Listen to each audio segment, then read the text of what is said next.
Thursday, May 29th, market analysis. Stan Ehrlich. We have a lot of new stuff today. This is a very important, potentially very important day. I am getting sell signals or the potential and probability of all over the place. Here we go. The E-mini, and we always start out with the indexes, go to futures and a few stocks. E-mini has made last night on the rally because of the tariff talk, and I normally don't bring up fundamentals, a new high for the rally. That's the important thing. But at this point, this morning, we have already given all of that strength, which was substantial, 10 points, give or take, away and are trading just barely higher on the day, about 1.5 higher or something like that. Yeah. Excuse my cough. After we have already been below yesterday's lows. Now we have an outside trading range day, which is an engulfing.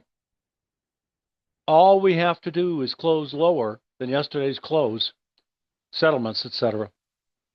And I'll have a bearish engulfing with a new high for the trend that did not close a new high ground, a failure, or sometimes called a bull trap or a form of a bull trap. That to me is not bullish. And if we had been overbought within the allotted number of back days, then I would have a red candlestick official ER sell signal, which I do in some cases. In fact, a little while ago, when we were trading lower than the previous day's close and had just gotten under yesterday's lows, that's when this was read at that point in time. Now, because the current quote is higher than yesterday's close by a little bit, it's not a bearish engulfing. It is actually a bullish engulfing. And I expect that, I've seen it many times, to waffle back and forth until the close. It's the close that really counts from a daily analysis, daily charting, daily data analysis point of view. So I do expect it to close lower, and I think it might close a lot lower. I think we might see quite a bit of break here today, the rest of the day, and into the weekend tomorrow as well. I'm not going to be terribly surprised if we don't get down to 57.57 awful quick. Then the gap is going to get closed, in my opinion, at 57.13. Then we're heading down into this support area, which is fairly decent, intermediate to longer term as well. 5,600, 55.50, I think I've been saying. That's good enough. And if that's broken, and I think today's reversal, if it does have a reversal at the end of the day, that's an IF in capital letters. It's got to close below yesterday's close. Then I've got my signals. Everything else is falling into place. Okay, enough said about the E-mini. As you'd expect, the 1-minute chart's going to show it broke sharply below yesterday's low, which was late in the day yesterday, after being way up on that bullish news late yesterday afternoon, California time, 4:30, 4 o'clock, something in that ballpark. Also notice that the news apparently kind of leaked out or oozed out as opposed to all of a sudden some kind of official announcement, or nobody's paying attention. It took a half an hour for it to rally that much. Most of the time, it takes minutes. I mean, a few. But anyway, up it went, new highs, couldn't hold it, completely gave away all the strength since the information came out, tariff talk, and made a new low, no less. Not bullish normally. If we close strong today, what I've just said is out the window. But that's not what I think is about to happen. Spider, same story. Not going to go into the details, except it didn't make a new high for the whole trend. Came close, so it's still a potential double top, like the potential double top in the E-mini, not counting the fact that we've got these reversals. Probably, again, they haven't happened yet. It needs to close below the previous day's close. So tomorrow's YouTube could be pretty interesting. Next, Spider, 5-minute. Yeah, these are the 5-minute charts. Maybe I've been saying 1 minute, 5-minute charts. And same story, of course. We've got a QQQ, outside day. Higher at the moment, not too much. Made a new high for the whole trend. Gave it all of the strength away and made it lower than yesterday's low and came back a little bit at the moment. Again, I think it's going to go down, close this gap at a very bare minimum, and I wouldn't be surprised if it wasn't even today at 511. So another gap to close at lower levels is a little under some support, which starts at about 502, and then that gap is closed at about 492-ish. Yeah, good enough. But I think if we get there, we're not stopping. And we're going to go down to this support area and very possibly all the way down to 450. I don't know. Let's see how this pans out. It all depends upon, really, the close today. Next, QQQ. Nothing new here. 5-minute chart. Made the new highs for the trend completely early, or late yesterday afternoon, and gave it away, and now bouncing back a little bit, certainly not very much. Next is a bearish engulfing ER official sell signal at the moment in the NASDAQ. We have the current tick below the closing tick, although it says 57 higher. That's a different comparison. So, outside down day at the moment on the NASDAQ. NQ. Okay, I'm going to amend that. It is an outside day, but it should be white again. This is confusing it a little bit, but it depends on the close. That's what it's going to look like if it closes lower than the previous day's close, and it will be the high day up against a resistance level, and it got overbought again. That's how come we have the bearish engulfing red, but it's at the moment an outside up day momentarily. We'll see what happens. Down it came, bounced back a little.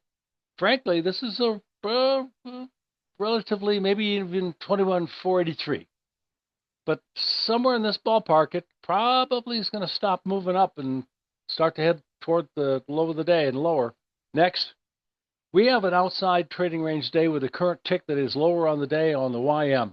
The Dow Jones is having an outside down day bearish engulfing without making a new high for the trend. I think the other indexes are going to look like this, except turning red. We were not overbought within a lot of last number of days. Very, very close, I might add. I haven't seen a combination of bearish engulfings in this kind of situation for many months. I'll say a year or two or three. Next, YM. 5-minute chart. Bouncing back to a little bit of resistance. Most of the lows late yesterday and this morning, or early afternoon yesterday. And, yeah, a little resistance area. Maybe a touch higher, but close.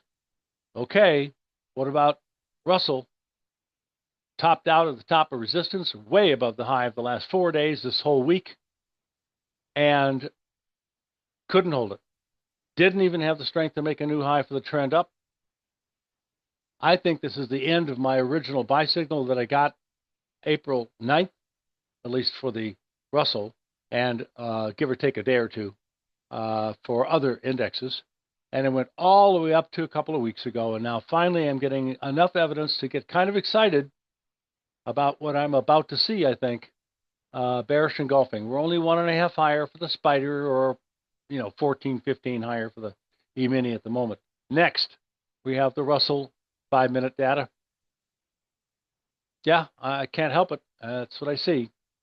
And bonds, interest rate futures, have another bullish engulfing ER buy signal. This is very interesting because now I'm believing that it's going to be a double bottom of the first low in the bond market on January 14th of this year. So it's a pattern that's about 5 months in size, which is very decent. Not small, not huge, but, medium size, very normal. I like it a lot. Last second low, just made recently, 522 last week. We already had one bullish engulfing buy signal. Then it got oversold around the previous bottom, broke it, but pounced right back up again. I keep telling you, that's what to look for. If you make a lower low, stay below those other lows. And if it doesn't, turning around maybe. So we got another buy signal just a couple of days ago, an outside up day And it was an official ER buy signal, and it's starting to work now with a third ER buy signal. Normally, if I see one, I might expect a second one, not necessarily at the lowest low like the first one might have been, but within a few days or a week or two, maybe a second bullish engulfing buy signal, official green, but not necessarily three, all about the same levels. We're making new highs for 4 days, 4, 5, 6 days. I think it's going to close maybe even stronger than where it is right now. This looks like a double bottom over a 5.5, 6 month period. How high can she go? The high between the two lows is up here at 121.23, I think. Just a moment. 121.27. Let's call it 122. It's almost 122. A few ticks below it. So, if we're going to go from a double bottom lows at about, I'll use 10. It's an easy number to figure. Up to 22. That's 12 big points. That implies that we're going to go approximately 12 big points to 34. 134 up at the top of the screen. For the minimum upside objective on this broad double bottom of 6 months, 5.5, 6 months, if it works correctly, and we're looking at just the very beginning of it. Now, I've seen a lot of these, 53 years of doing this next chart. 10-year notes, outside up day, bullish engulfing, new highs for several days. Now it's pushing against a minor amount of resistance, but that's really a little bit of a gap to close. I think that's going to happen real quick. Then we're going to start pushing up. The only reason why this didn't turn green was because it wasn't oversold within the allotted previous number of days. So I got everything else but the green. I like what I see. Same story, by the way, a couple of days ago. It didn't get oversold within the allotted numbers. So this day, 2 days ago, and today are green in bonds. But just because it didn't get quite oversold enough in 10-year notes is the only reason why they're not green. Next. Okay, energies. Outside down day crude. Bearish, going to break the lows. 59.97 should go bye-bye real soon. Next stop is in the ballpark of around 57.20. Then you're going to be looking at the previous two lows at 54.84 and about 54 flat. And that's bearish, of course. We have a downside breakout almost in natural gas. Unbelievable. We've got the two shoulders. I talked about the pimples on the shoulders, a little bump on the left of this shoulder and a little bump on the right of this shoulder, about the right point in time at about the right price levels. The shoulders are almost exactly the same, high priced, meaning the high of the rally, meaning perfect alignment. That's not that common, but it's textbook. The distance from the first shoulder to the head of the formation, the highest high, then from the highest high, the same amount of time frame, put us almost exactly at the same point in time you would expect the last shoulder to form. That's symmetrical. That was great, very accurate. Probably 95%. Just guessing here. 3 out of 3. Yeah, something like that. Perfect number of days from shoulder to head to shoulder would be 100% accurate. But this was late by about 2 or 3 days. We can break the neckline anytime, any moment, any day. We tried to already this morning. Now, I do favor the lower neckline a little bit more. I think it's a more classic version, but one can make a story for it to be pivot pointing off of January 3 instead of starting the neckline on January 31st. It really doesn't make too much difference. I do want to point out that the other, not necessarily the best example, neckline did cause it to bounce off at the moment.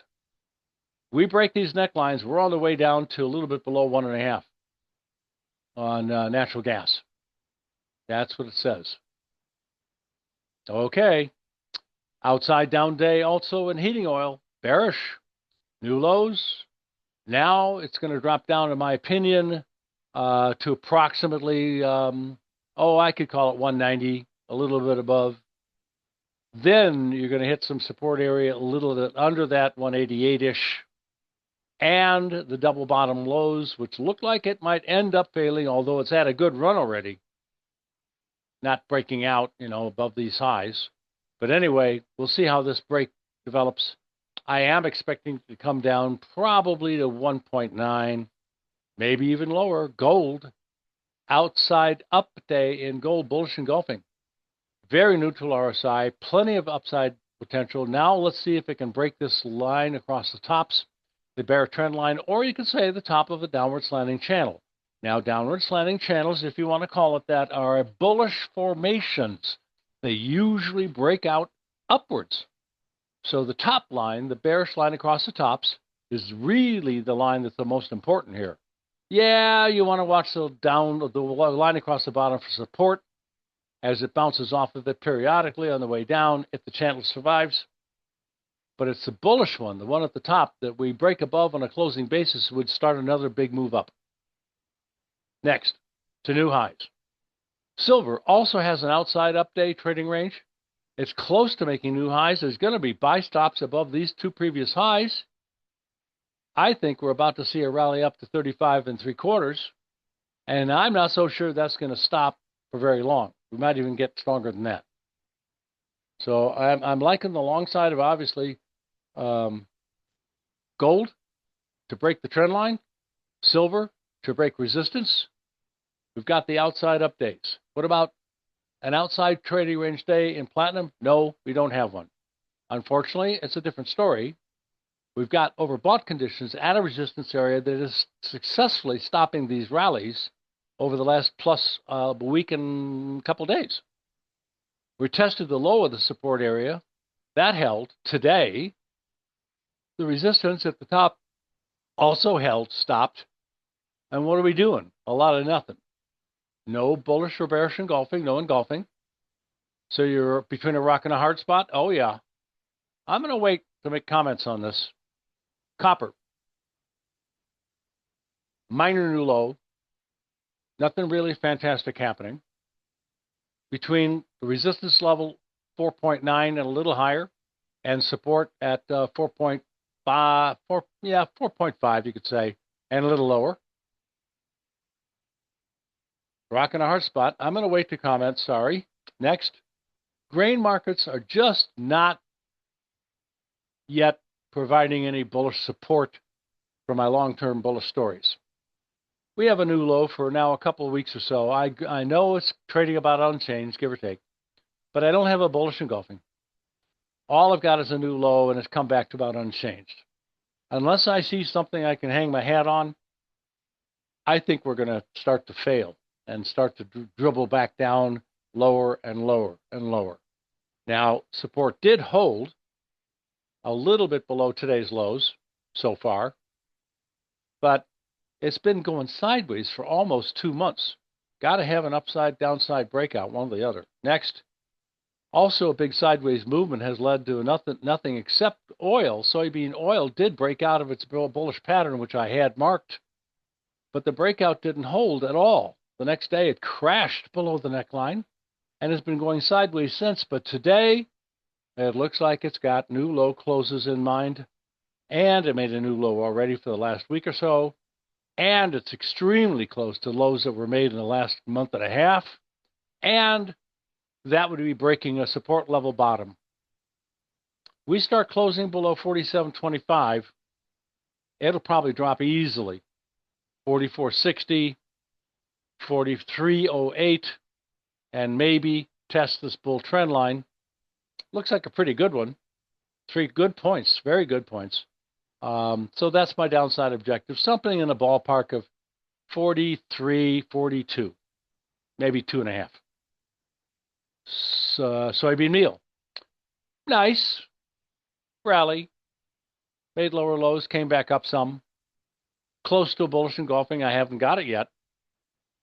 If I do get a bullish engulfing, I'll be encouraged that it'll try to break out to the upside above 300. That's the only one I've got something good to say about so far. What about corn? No. New lows, second day in a row. Breaking some support. Not yesterday, but is doing it today. Getting very close to the lowest low here for quite a bit. And Get rid of this. Thank you. Okay, so support's giving way. I think it's going to break the support level at 437, and we're going to see lower levels. And maybe, very plausibly, possibly, probably, new lows below 415. Next, wheat, same story. The highs are all lower over short periods and intermediate periods of time, multi-month, and less. The lows are lower and getting steeper on the downside, frankly. I gotta have some kind of bottom formation develop. I've got to have some kind of bullish reversal. I haven't got it. Neutral to bearish. Looking for new lows. Cattle rallying a little bit. Basically sideways for a week. We did have a bearish engulfing a couple of days ago, and that's still okay. Dominant. But I cannot close above 211.20. That would kill that bearish engulfing potential effect, which still could happen, meaning down. So I'm going to go that way on the downside. But my fail safe is anything above 211.20. I'm wrong if that happens. Next, hogs. Support's held, popped up through a little resistance. Probably could see a little bit more strength. Back up to about 105.30. Why not? Been in this same damn sideways trading range for 3 months. We got Shell, one of 4 stocks. Doji inside, doing nothing, doesn't care about anything at the moment. So that's it. Next, outside down day at the moment in Apple. Bearish, usually. If it closes lower. Now, if it closes higher, that would support the support levels holding, the low that we made three days ago, which was oversold at that time, and it was at a previous low also. So maybe this is going to survive and close a little bit higher for a bullish engulfing. So I'm a little skeptical that it's going to go down even if it has the bearish engulfing, mostly because it was oversold and it double bottomed out. Small little double bottom, not that big a deal. It does imply if these two lows hold and you start rallying above 214, then it's going to move up to about, what is this, 93.03, 13, $20, 21, $2 more than, yeah, okay, the top of the resistance area is 30s. Yeah, pretty good. Next, Tesla.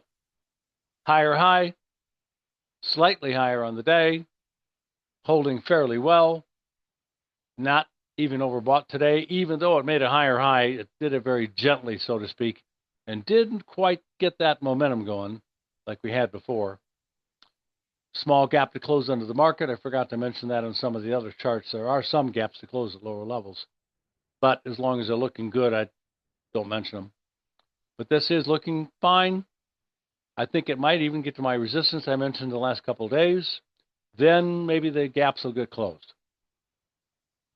We're looking at minor new highs for Carvana, but we're looking at $1.70 lower on the day.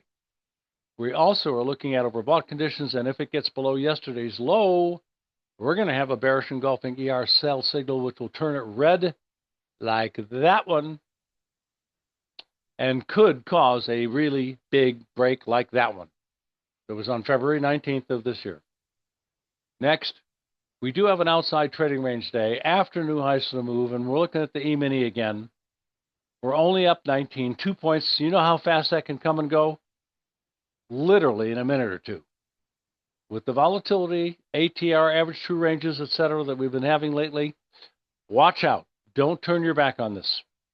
This could develop into something either very strong or very weak. I go on the weak side very, very quickly. So, warning.